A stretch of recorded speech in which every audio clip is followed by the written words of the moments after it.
Siguradong matutuwa kayo sa mga mangyayari ngayon sa abot kamay na pangarap sapagkat mangyayari na ang matagal nang hinahangad ni Giselle na patawarin siya ng anak niyang si Justin.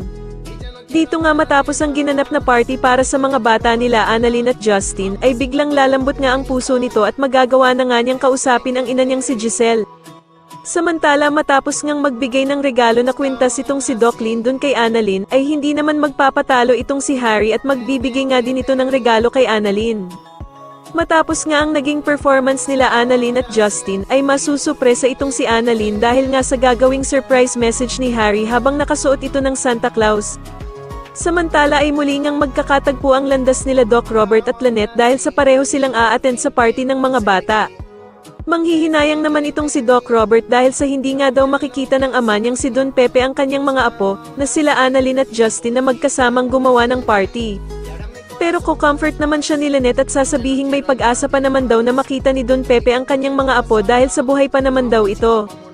Subalit mukhang nawawala na nga ng pag-asa itong si Doc Robert at sasagutin niya nga si Lynette na kung paano nga daw kung hindi na daw tuluyang magising ang ama niyang si Don Pepe. Sa kabilang banda naman ay ikakabigla naman ni Justin ang pagdating ng ina niyang si Giselle sa party at magagalit pa nga siya kay Annalyn dahil sa kung siya ba daw ang nagpapunta dito. Sasagutin naman siya ni Annalyn na gusto lang naman daw sana niyang magkausap silang dalawang mag-ina. Pero agad namang hihingi ng tawad itong si Giselle sa anak niyang si Justin at aalis na nga lang daw siya.